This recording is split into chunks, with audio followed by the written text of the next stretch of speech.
What's up, real MVPs? Ricky Widmer here, and welcome in to another issue, another video of Dave's Big Boards. I'm joined by the man, the myth, the legend himself, Dave Oster. Dave, I'm going to ask you this about 3 more times as we're recording these in order. How you doing tonight? I'm here, man. We're talking draft. This is the first one you've checked out. We have videos for all point guards combos. This is shooting guards. We got wangs. We got bigs. We got big wangs, small wangs. Go check them out all on the YouTube channel. Before we get into everything, though, make sure to, if you want to support us, check out our Patreon page. That is down below in the description. If you're not a part of the MVP Discord, become a part of the best community in the world, in the universe. That link also down below. And Dave, I feel like shooting guards, this has, like, you're not a point guard. You don't play the point at all. These are just guys that are playing the 2. Who you got? What is your list? Probably the biggest list that we've had so far. Shooting guards. These guys are just buckets. That's their job. Jimmy Be a bucket. Just be a bucket. Topping off the list, and a surprise to probably no one, Jordan Hawkins, because, of course, one of the best guys at the end of the season. He gets that run from UConn, championship story. How do you not put him at the top of the shooting guard listings?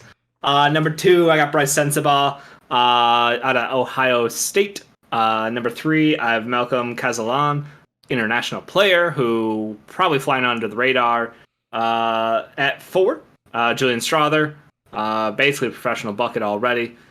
5, I've got Jalen Clark coming out of UCLA, basically the opposite of a bucket. He's the bucket preventer. He's the Andre Roberson of the draft class. Ben Shepherd, followed by Seth Lundy. I got the 2 combine sweethearts right next to each other. And then to wrap up this section of shooting guards, Keontae Johnson, Ricky Council Jr., Terquavion Smith, and Isaiah Wong. Dave, we're going to start off with a guy that I believe you mentioned when we talked about combo guards. You have him at, what would that be, number 5 on the list. But you really wanted to talk about Jalen Clark. Yeah, because he's literally game changer. He is. I already said Andre Roberson level defense. Like, if you guys remember back to 2015 OKC Thunder, I'm trying to, was that right before his injury? That's the guy he was. Basically, before Roberson got hurt, which again, you have to ask us now because Jalen Clark got hurt. Oh no, his Achilles. So yeah, he's going to miss the majority of the year. It's unfortunate, but I believe in him. He is a upperclassman, but he's young. He's still young. So incredible defender, above average offensive player. Like, he just has the whole package, and the only reason he's this low is because of his injury. So I'm really hoping that he returns to full health. Achilles isn't a death sentence for him because he was already, like, super athletic. So, like, even if it knocks off a little bit, Achilles doesn't knock out a player anymore. Like, that's just the NBA medicine has progressed that far. We've seen it with enough players. So I feel really good about him because he's a winning player. He's a 2-way player, and he is just a stopper who is just infectious. Like, the whole team kind of, gets better with him on the court, kind of a thing. Yeah, the Robertson injury was 2017, 2018. Okay, he only played 39 games that season. Yeah, the team that was built basically to stop the Warriors with Brody, Paul P. I'm sorry, Playoff Paul. I gotta get the name right. Playoff Paul. Roberson out there, like that team was basically constructed to just try to stop them, and that could have worked out. Didn't, but it could have. But it did. Could have, but it didn't. But like, he's kind of that guy who, like, here's a good comparison for people who thought Isaac Okoro was going to be good at basketball. This is the guy you should like. This is the guy you should actually like. Yeah.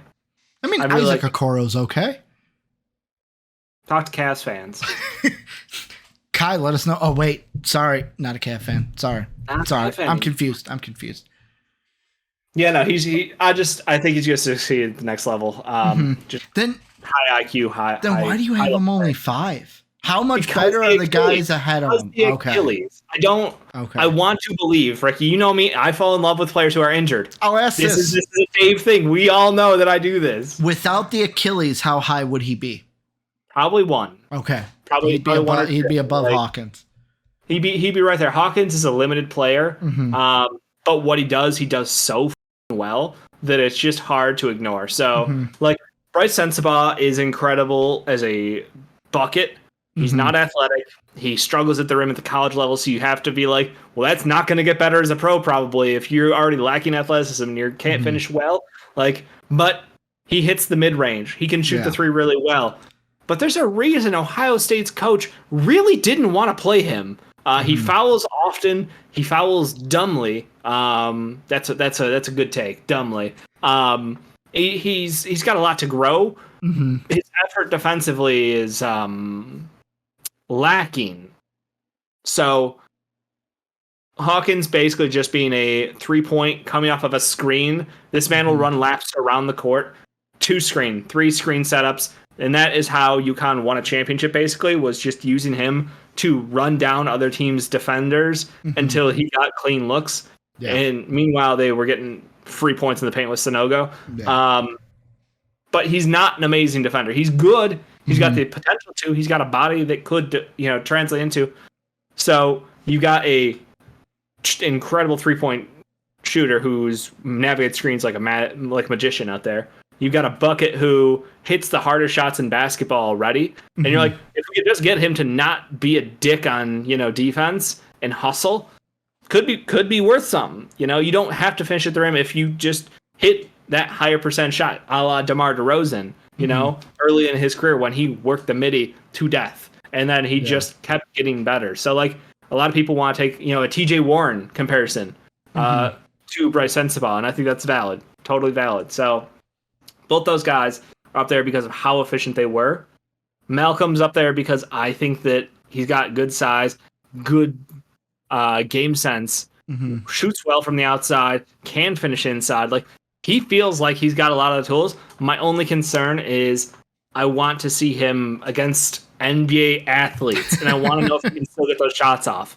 Like, I like the idea of him, but I am a little concerned about the, in Europe, he's playing with good teammates, but you do have to ask questions. That's all I'm saying. But yeah, I really like him. And then Strawther is just Strawther. Like, he's good. No questions. He's good. He's going to go out there and make shots. He'll rebound really well for you. Not great defensively, but passable. But nothing exciting. Like, these are guys who you're just taking as like, this is a like, we just need to plug one hole on our team. And that's why I don't value the role very much. I think there's now looking at it from like when you say value the role, value like the shooting guards in the draft, the ones that just play the 2. Yeah, I think if you only play the 2, you have to do so at an insanely efficient level, like Jordan Hawkins does, like Bryce Sensabaugh. But like, I've got questions because how does his game translate to the NBA at a high level? Will it? But Hawkins' 3-point shooting will. Julian Strawther's 3-point shooting, rebounding should. Ben Shepherd should. Seth Lundy should. Keontae Johnson, one of the best stories in the draft, because of the troubles that this man had to overcome to not only fight his way back into college basketball after collapsing on the court, but then to do the same thing and then push that team into the tournament. Amazing run, and then he had to get clearance from the NBA that he was healthy enough to make it into the draft, because as we've seen, the NBA will almost throw like a wrench in people's plans, but like, incredibly efficient offensive player, super smart, great body. Like, there's just all these guys have to be so good at scoring, and they have to make up for it just enough defensively. That's that like, your job is to come on the court for a good chunk of the game, get your buckets, and don't kill us on the other end. Yeah, that's all I see this role as, and maybe I'm limiting him, but that's kind of where I sliced and diced this group into. I mean, is that kind of why the only real guy on this list that there's one lottery pick maybe, and he's falling? Not even like the lottery. I'm just saying, out of this list, there's one guy that I remember being like, oh man, I liked watching him this season in college, and maybe I'm a little biased because our friend Retro from Down Under. I come from a land down under. Beat us low and mention her. Loved this guy, but like you have Smith. Kirk. Very low. Very low. Yeah, it's hard to be a professional basketball player at like a $155 soaking wet. I think he might have weighed in at 163 though. Actually, I'm gonna check. I don't want to slander the man. Terquavion Smith. Let's see. Tankathon has 163. Yeah. 163, Ricky. How the are you supposed to be a NBA level shooting guard at 163?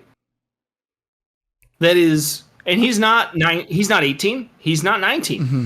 How are you supposed to, like, he lacks the size. He lacks the frame.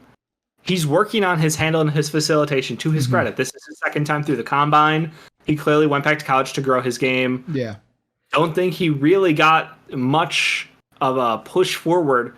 He's just small and he's not doing it for me. You're not that guy, pal. Trust me. You're not that guy. He's just not that guy. And there's nothing wrong with him, but like, he's not good enough, in my opinion, to waste a draft pick on. Yeah. I shouldn't say waste because I'm saying he's not good enough to use a draft pick on. I mean, and this is going to sound very disrespectful, but would you say most of these guys would be wasting a draft pick? No. Like, no. Would you go other positions over this one because of like the group of guys? I do value other positions more than shooting guard. Like I said, like I think that, but that they have like, I'm trying to think of a situation this year, where we've seen like a team with a clear hole. I used the Lakers in the last one because it was the D'Lo struggle. Yeah.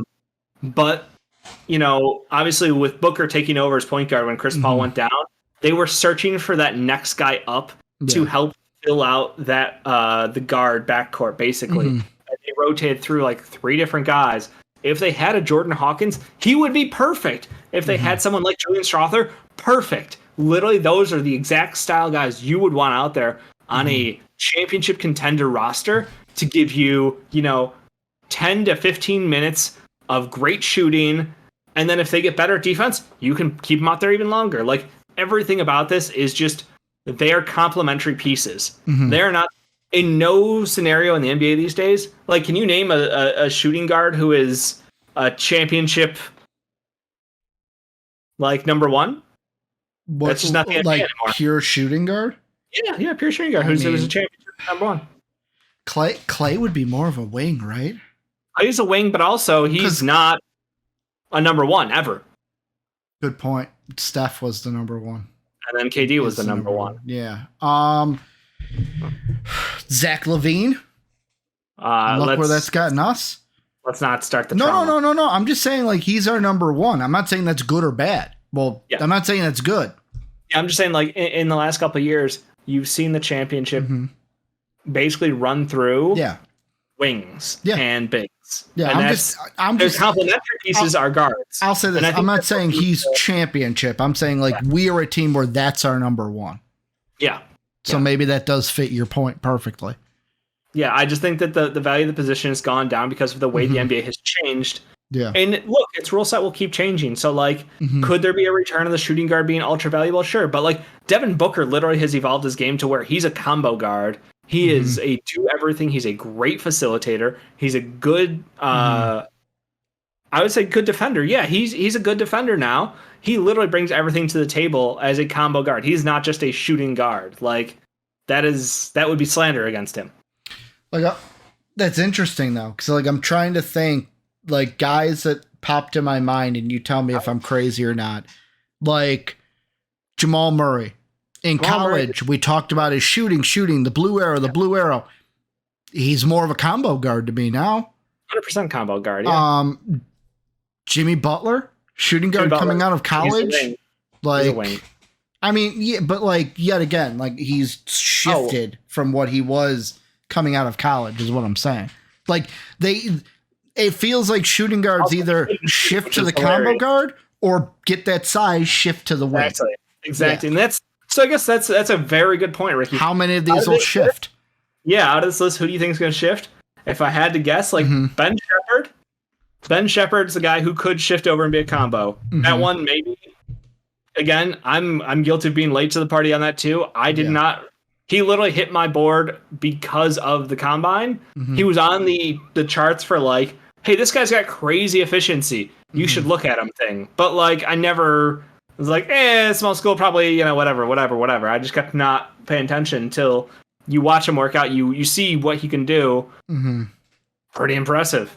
So like someone like him, Keontae, I think he could be more of a combo, or he can bulk up and be more of a small wing. Like he's someone who I just want to watch keep playing basketball because he is big, strong, and like he just has a sweet shot. So I'm hopeful for him having that upside. But I'm with you. I think there's a lot of these guys who are just limited. It feels like a limited role that I don't value highly because the NBA doesn't value it highly. I mean, like you literally, bringing that up made me go like, oh, he's right. Like he is right. Like after you were like you have guys like KCP. KCP is in the finals right now because he is a great shooting guard. He is exactly what you want Jordan Hawkins to grow into. Like you want that 3-point shooter. Hawkins just needs to bring the defense up a notch or 3. And then guess what? He could be KCP level. Like that is exactly like he needs to keep working on his shot, keep working on his defense. Both of those, great. You're a plug and play guy on a championship roster, just like that. Julian Strother, same thing. Like I have the same exact feel. So bit tougher road. Sensabaugh probably going to have to get some size and go to a wing. But right now, I view him as a shooting guard because that feels like the only spot that fits his skill set. Like, does he have the size of a wing or of a small wing? Yeah, but he plays like a shooting guard. He has no intention of passing the basketball. He just wants to shoot. Yeah. That's why I put him there. Anybody else that you want to even mention or talk about before we wrap this up? I feel like this is going to be the shortest of all of them. I feel like we harped enough about everybody on here. Give everybody a shout out.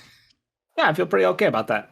Well, let us know, obviously. Like a downer of a group here now. I mean, it's just like, so these guys have potential still. Yeah, but like I will say this, in every draft, there's always that one position that like you get in the NFL all the time where it's like, there's always that one position where it's like, oh, I would rather talk about this other position than this position. But I mean, you got to look at them all. Got to look at them all. 2 years ago, Jalen Green. Was I not the biggest Jalen Green fanboy? Sadly, yes. Here's me a couple years later going, shooting guards, like, how valuable are they really? I mean, in shooting guards, he's the number one on his team right now, but if they get James Harden, he's no longer the number one on his team, the point guard. Well, the combo guard is. Yeah, so. But let us know what you guys think down below. What do you think? Are we harping too much? Or harping too negatively? Too many categories. Should I split this between this half goes to combo guard land, this half goes to small wing land? No, because there are guys that they're not a combo and they're not a point guard. Like, I agree with that. I do agree with that. There are guys that are just shooters, and that's where I would think shooting guards are more of like your shooters, your buckets, like playing the two, not the wing. Yep. Like Tyler Hero is what this would be. However, he's not the number one of that team. I worked his way into a combo role down there in Miami. I'm just saying he has, and that's hope. That's hope for all these playing guys. That point guard role. He's a combo. He is. But let us know what you guys think down below. Remember, if you want to support us, Patreon link is down below. And also, if you're not in the MVP Discord, join that today. Link in the description as well. Check out all our other big boards. We got, a total of 6 of them on the channel for you guys to check out. We will catch you guys in the next one. And as always, have a good day, everybody. As always, we'd like to thank the people that make these videos possible, our patrons whose names are displayed on the screen now. If you would like to become a patron, go ahead and click the Patreon icon in the bottom right. And if you'd like to check out another video from MVP Sports, hit the video in the upper left. As always, thanks for watching.